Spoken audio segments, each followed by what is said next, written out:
The Lord be with you. A reading from the Holy Gospel according to John.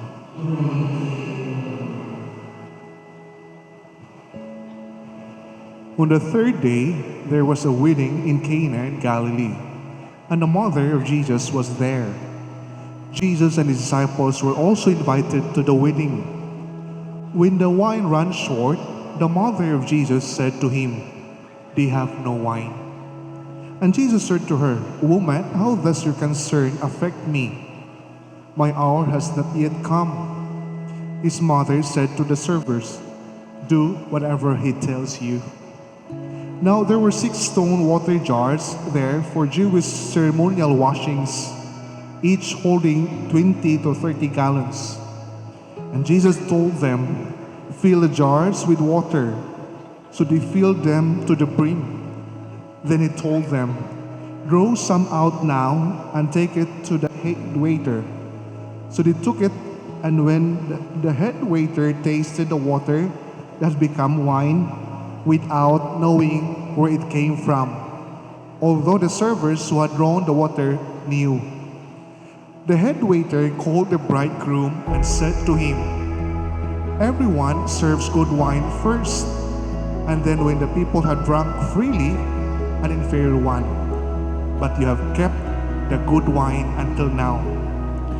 Jesus did this as the beginning of his signs in Cana in Galilee, and so he revealed his glory, and his disciples began to believe in him. Sisters and brothers, the Gospel of the Lord. Please be seated. Sisters and brothers, mayong hapon kanyong tanan.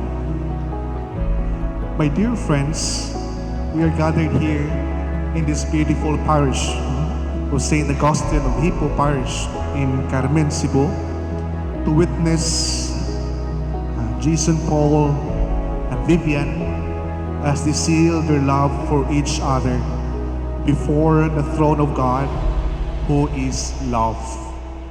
After exchanging your vows, your promises, and you're promising to hold on to each other, you will become one body. You will share one dream, one vision, and one direction in life. I asked, I think the other day or past days, I asked Tia Vivian, where did they meet? Diin man sila nagkaila? Because it was a short notice that I'll be the presider of this mass, no? Because I had my mass, wedding mass at 2 in the afternoon prior to this wedding. So I asked Tia, di man sila nakita? And she told me it was because of playing tennis. Okay? So she texted me or she sent private message, no? I remember a picture of a tennis ball calling for a crucial decision, whether it's in or out. No? For those who are tennis players, you can relate with this. Okay? And the caption says, "Are you sure?" Okay? So the same also question I'm going to ask for Jesus and Paul, and of course the Vivian, no? Are you sure? Are you really sure? Sure na ba gyud mo? Yes, of course, no? As sure as you were born. And I hope more than 100% sure. Okay. Our gospel today, taken from John, is about Jesus together with his mother and the disciples being invited to a wedding.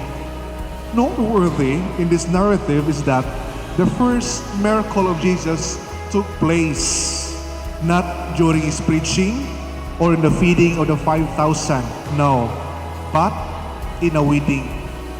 Thus, we can say, and we have an impression on the significance of marriage in the ministry of Jesus.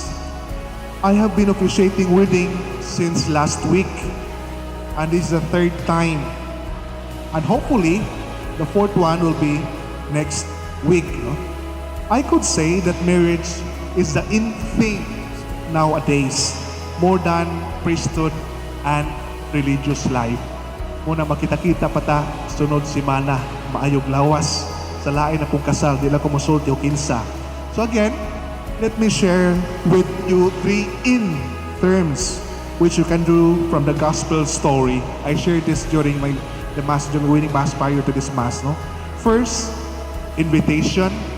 Second, intercession. And the third one, inspiration. The gospel begins with John telling us that Jesus, together with his disciples and his mother, were invited to a wedding feast in Cana in Galilee. This is probably the reason why the wine ran out, because of the 12 who were in attendance. Siguro kusog siguro itong manginumay. I don't know, no? I know that months before this wedding day, you have sent a lot of invitation cards, no? Or maybe online invitations from friends and loved ones here and abroad. You were busy preparing texts and the layout and the design of your invitation. However, I would like to believe that you have chosen to get married in the church because this is your way of inviting the Lord to join in your married life. Let me then thank you for inviting the Lord to be with you at this very moment. Monang Sir Jason Paul and Tia Vivian, thank you so much, no, for allowing God to be part of your life, no? Because this is your testimony to God more than your human achievements. Friends, I ask you to continue inviting the Lord in your family life soon, no? And I repeat this, no? As Father Patrick says, the family that prays together stays together. Just as conversations with your loved ones are needed for your relationship to last, you also need to converse with the Lord. In what way? Through prayer. Diha sa pag-ampo, so that you can stay together as husband and wife. As the famous lyrics of the song tells us, in good times and in bad times, I'll be in your side forevermore. That's what friends are for. So again, Sir Jason, please start befriending prayer today, for the Lord will be in your side forevermore. The second one is intercession. When the wine ran out, Jesus' mother told his son about the situation. At first, Jesus was hesitant. But in the end, he conceded to his mother's request. So we can say that Mary's intercession is very powerful. In your married life, you too will experience running out of wine. You will run out of time, your talent, or treasure. You'll become tired, no? Tired from playing tennis, no? You'll become lonely, worried, and at the same time, worried. However, do not forget to ask the intercession of those people close to you, your family members, your friends. So after your wedding party, you try to go to the video of this mass and look at these people who join you in your celebration. Kinsa man sila. These are the people when you feel that you're running out of wine, go to these people, or to your parents if they are still alive, or to your siblings, to your sponsors, to your friends, and to those who love you. Never ask help from illegal wives and illegal husbands. Okay? But most especially ask the intercession of Mary and from our Lord, no? And also the saints. Ask help from them to give you not just abundance, but the choicest wine in your married life. Others would say, ang wine ko nga pinakanindot na ako na sa Napa Valley. You know it is Napa Valley in California. But the wine that's somehow, it's the wine of Jesus that will keep you strong. No? Since you have invited Him today, for sure, He will be most willing to help you soon. So again, intercession. The third one and last one is inspiration. After the experience of the first miracle, the narrative concludes the disciples starting to believe in Jesus. Their disciples were inspired to follow their master. Kanang giingon nila, di matamutuon nila nang giingon isang linggong pag-ibig. I hope not, no? Let me tell you straight that marriage has no expiration date. only death can end your married life. Thus, there is a need for each one of you to draw inspiration from one another. As you grow older in your married life, you will experience a lot of changes. The beauty, the glory, and even your treasury will fade away. Okay? However, this feeding does not give you the reason to expire. I hope not. Rather, you must be inspired to move forward. You must be inspired to move on. The older the wine, the better. So kanang-ingon nila, na habang tumatagal, lalong sumasarap. So sa nang binuha, your married life must be like an aged wine. Magkadugay, magkalami. Muna manigturta sa argaw, magkabahaw ko no, magkalami. No? Ug dili, itaw, dili magkadugay, magkagutay-gutay. Roger Federer, when he announced his retirement, first among the list of the people he thanked for was his wife, Merka, for staying during his down moments and encouraging him to bounce back despite his loss. I hope the same also with you, Sir Jason Paul and Tia Vivian. Please remain faithful and stay in the love of Jesus. Congratulations and best wishes.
just wanna say that I'm very grateful for everyone here that helped to make it happen. The decorations and the cater, cleaning, it's everything. It was doing good. Thank you.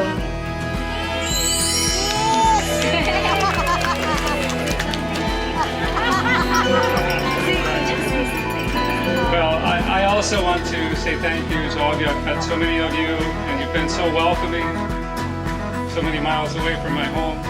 I feel like family, I feel warm here, and I appreciate everything everyone's done here for us, and I really, from the bottom of my heart, appreciate it.